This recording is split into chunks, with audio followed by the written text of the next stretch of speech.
Hey guys, welcome back to our channel एजुकेबर और आप सबका स्वागत है फिर से हमारी एक न्यू वीडियो में। आज की वीडियो होने वाली है बहुत ही इम्पॉर्टेंट, क्योंकि मैंने अपनी जो लास्ट वीडियो थी वो अबाउट आपको बताया था एडमिशन प्रोसेस कि किस तरीके से आपकी काउंसलिंग होती है, कैसे आपकी मेरिट लिस्ट आती है और कैसे आपको डिफरेंट यूनिवर्सिटीज़ में अप्लाई करना है। तो उस समय मैंने आपसे पूछा था कि आपको नेक्स्ट वीडियो डॉक्यूमेंट्स के रिलेटेड चाहिए या नहीं, क्योंकि ऑलमोस्ट सारे डॉक्यूमेंट जो हैं सब एडमिशन्स में सेम ही चाहिए होते हैं, चाहे वो ड्यू का हो या फिर सिवेट का हो। लेकिन फिर भी मेरे पास काफ़ी डिमांड आई थी कि आपको डॉक्यूमेंट्स के रिलेटेड अलग से वीडियो चाहिए, तो उस वीडियो के साथ मैं हाजिर हूँ। तो मैंने अपना काम कर दिया और आप लोगों का काम है हमारे चैनल को सब्सक्राइब करना, वीडियो को लाइक करना और अपने दोस्तों के साथ शेयर करना। सो आई होप सो आप भी अपने हिस्से का काम जो है ठीक से करेंगे। ठीक है। इस वीडियो में आपको बताने वाली हूँ वो सारे इंपॉर्टेंट डॉक्यूमेंट जो आपको एडमिशन प्रोसेस में डॉक्यूमेंट वेरिफिकेशन के लिए चाहिए। ठीक है। वेरिफिकेशन करवाने के बाद ही आपका जो है जो एडमिशन होता है वो कंफर्म हो पाता है। लाइक कुछ सर्टिफिकेट जो है आपके करंट फाइनेंशियल ईयर के ही मांगे जाते हैं, पुराने नहीं मांगे जाते, और भी काफ़ी सारे डॉक्यूमेंट्स में कुछ लूप होल्स हैं। तो लिस्ट आपको कहीं पर भी मिल जाएगी, नेट पर भी मिल जाएगी डॉक्यूमेंट्स की, बट ये जो लूप होल्स होते हैं उसमें बच्चे फंस जाते हैं और करेक्ट टाइम पे उनको वो चीज़ नहीं समझ में आती है और एडमिशन में फिर प्रॉब्लम आती है। इसी के रिगार्डिंग मैं इस वीडियो में सब कुछ बताने वाली हूँ कि क्या चीज़ आपको कैसे अपलोड करनी है और किस टाइप की होनी चाहिए, कब की होनी चाहिए, कहाँ की होनी चाहिए। ओके। आई होप कि आपको वीडियो समझ आएगी अब आगे। चलते हैं नेक्स्ट स्लाइड की तरफ।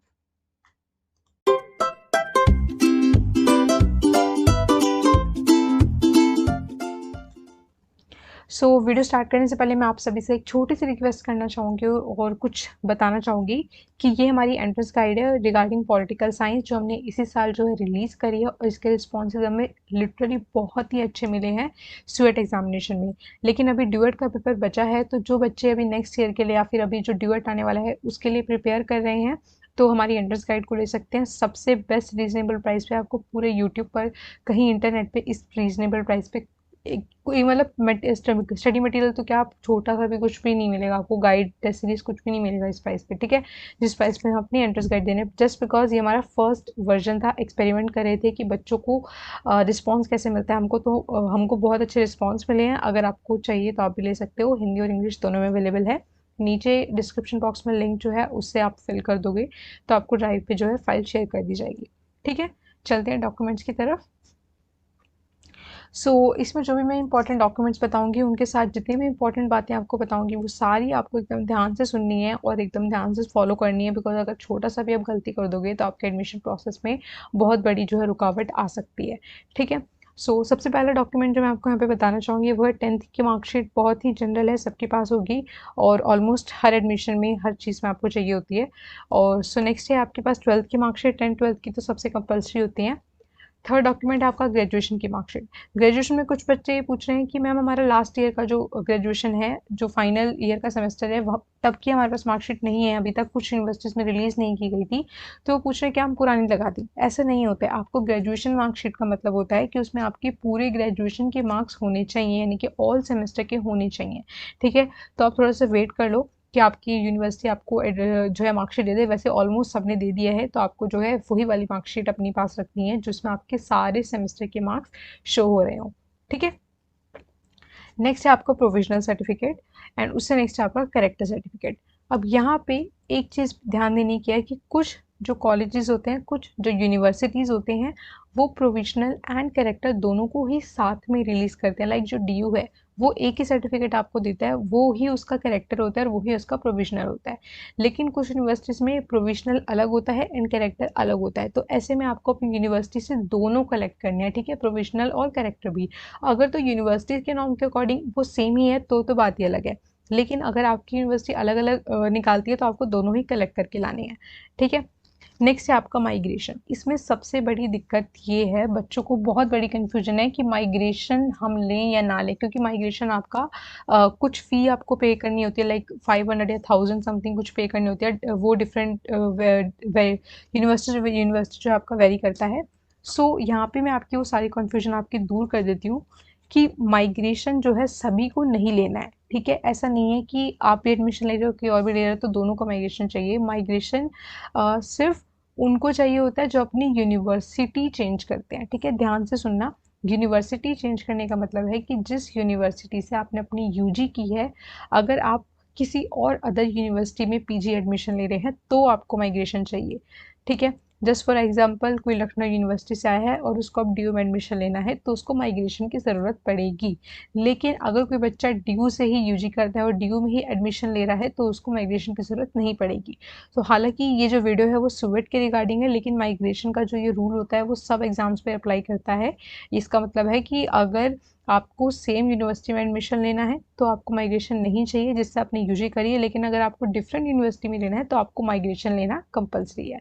ठीक है, ये एक छोटी सी कन्फ्यूजन थी जो कि मेरे पास कई कमेंट्स आ रहे थे, तो मैं उसको जो है यहाँ पे क्लियर करना चाहती थी। ठीक है, सो नेक्स्ट है आपका कैटेगरी सर्टिफिकेट, या फिर उसको आप कास्ट सर्टिफिकेट या फिर रिजर्वेशन जिनको मिलती है उनका सर्टिफिकेट बोल सकते हो, रिजर्व कैटेगरी के सर्टिफिकेट्स।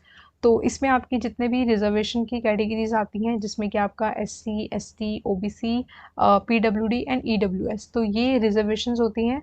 तो रिजर्वेशन आपको शो करने के लिए एक सर्टिफिकेट चाहिए होता है। उस सर्टिफिकेट को जो है सेंट्रल लेवल का होना कंपलसरी है। ये कन्फ्यूजन भी काफ़ी बच्चों के पास होती है, क्योंकि ओबीसी का जो सर्टिफिकेट होता है, फॉर एग्जांपल काफ़ी बच्चे जो है स्टेट का भी बनवा के रखते हैं, लेकिन आपको जो अप्लाई करना है वो सेंट्रल लेवल का ही होना चाहिए। ठीक है, क्योंकि ऑब्वियसली आप सेंट्रल यूनिवर्सिटी में ही लेने जा रहे हो और मोस्टली यूनिवर्सिटी जो है आपका सेंट्रल लेवल का ही एक्सेप्ट करती हैं। ठीक है, और एक और बहुत इंपॉर्टेंट बात मैं यहाँ पे आपको लिख भी देती हूँ। सबसे कन्फ्यूजन बच्चों को यही होती है कि आपका जो सर्टिफिकेट्स हैं ये आपके करंट ईयर के होने चाहिए। ठीक है, करंट फाइनेंशियल ईयर के। करंट फाइनेंशियल ईयर का मतलब ये है कि आपका 31 मार्च के बाद का होना चाहिए। ठीक है, यानी कि 2022 31 मार्च के बाद का ये होना चाहिए। अगर आपके पास सर्टिफिकेट बना हुआ है तो आप उसको तब तक अपलोड कर सकते हो जब तक आपके पास नया वाला नहीं आ जाता, या फिर वहाँ पे एक अंडरटेकिंग होगी। अगर आपके पास अंडरटेकिंग का ऑप्शन है तो आप उस अंडरटेकिंग को अपलोड कर देना फिल करके, और उसमें जो है आपको एक पर्टिकुलर टाइम दिया जाता है। वो यूनिवर्सिटी टू यूनिवर्सिटी वेरी करता है, कुछ लोग जो है 14 डेज देते हैं, कुछ लोग 1 मंथ देते हैं। तो इस तरीके से जो है आप उस टाइम फ्रेम के अकॉर्डिंग अपना जो है न्यू सर्टिफिकेट बनवा सकते हो। लेकिन ये ज़रूरी है कि आपका जो सर्टिफिकेट है वो फाइनेंशियल ईयर यानी कि करंट ईयर में 31 मार्च के बाद का होना चाहिए। ठीक है, उसको आपको जो है नई तरीके से बनवाना पड़ता है, रिन्यू नहीं होते हैं। जैसे कि काफ़ी सारे बच्चे पूछते हैं कि हमारे पास ओबीसी का ऑलरेडी सर्टिफिकेट है कि और वहाँ पे जाके बोल दिया जाता है कि आपका ओबीसी का सर्टिफिकेट जो है लाइफ में एक ही बार बनता है। लेकिन ऐसा नहीं होता है, क्योंकि आप जो है ओबीसी को रिन्यू कराने की कोशिश करते हो, वो रिन्यू नहीं होता है, वो नए तरीके से बनेगा फिर से। ठीक है, आप उनको ये बताना कि आपको एडमिशन लेना है और आपको करंट ईयर का ही जो है शो करना है, इसलिए आपको न्यू बनवाना है। ठीक है, क्योंकि काफ़ी बच्चों को ये कह के वहाँ से वापस लौटा दिया जाता है कि ओबीसी का सर्टिफिकेट जो है एक ही होता है और एक ही बार बनता है। ठीक है, तो आपको जो है ध्यान रखना है कि आपका सर्टिफिकेट जो है 31 मार्च के बाद का होना चाहिए। और अगर आपके पास अभी नहीं है तो आप उसमें जो है अंडरटेकिंग जो होगी उसको फिल कर देना, और जितना भी टाइमिंग आपकी अंडरटेकिंग पे लिखी होगी मेक श्योर करना कि आपका सर्टिफिकेट उतने टाइम के अंदर जो है आ जाए बन के। ठीक है, सो नेक्स्ट चलते हैं आपका नेक्स्ट डॉक्यूमेंट। नेक्स्ट है आपका income certificate. So income certificate जो है सबके लिए नेसेसरी नहीं है। ठीक है, कुछ यूनिवर्सिटीज़ इसको मांगती हैं, बिकॉज जब एडमिशन के बाद आपको स्कॉलरशिप दी जाती है कुछ यूनिवर्सिटीज़ में लाइक जेएनयू में, तो वहाँ पे जब आपके कुछ फ़ी कंजप्शन में या फिर आपके जो है हॉस्टल फ़ी वगैरह में कुछ भी आपको जो है जो रियायत जो दी जाएगी वो आपके इनकम सर्टिफिकेट के बेसिस पे दी जाएगी। और इनकम सर्टिफिकेट भी आपका जो है रीसेंट का होना चाहिए। ऐसा नहीं है कि आप 1-2 साल पुराना बना हुआ रीसेंट इनकम सर्टिफिकेट दिखा रहे हो। तो आपके जो है करंट जो आपकी इनकम है उसी का ही आपका इनकम सर्टिफिकेट होना चाहिए। तो वो यूनिवर्सिटी पे वेरी करता है, सब लोग नहीं लेते हैं। ठीक है, तो आप जिस भी यूनिवर्सिटी में अप्लाई करोगे आप उसके अकॉर्डिंग जो है इसको फिल कर सकते हो। नेक्स्ट है आपका फोटोग्राफी, तो बहुत ही जनरल है, सबके पास होगी। और नेक्स्ट है आपका स्कोर कार्ड, यानी कि जो भी आपका रिजल्ट है स्यूएट का वो आपको डाउनलोड करके अच्छे से रख लेना है सेफ जगह पर। एंड लास्ट है आपका आईडी प्रूफ। आईडी प्रूफ में लाइक आपका आधार कार्ड वगैरह जो होता है वो तो आप सभी के पास होगा। सो इसमें से जो कुछ इंपॉर्टेंट बनते हैं लाइक जैसे माइग्रेशन, आपका category certificate, income certificate, provisional and character, तो ये कुछ मोस्ट इंपॉर्टेंट थे जिनमें बहुत ज़्यादा कन्फ्यूजन मुझे बच्चों को देखने को मिल रही है। सो आई होप आपकी सारी जितने भी कन्फ्यूजन थी अब सारी क्लियर हो गई होंगी, और आप जो है इसका स्क्रीनशॉट लेके रख लो। मैं आपको दिखा देती हूँ सारे। तो ये सारे डॉक्यूमेंट्स हैं, आप इनका स्क्रीनशॉट लेके रख लो। अगर आपको आगे जाके आपको लगता है कि आप इसमें से कुछ में भूल जाओगे तो मेक श्योर करना है कि आपको ये सारे तैयार हों एडमिशन लेने से पहले।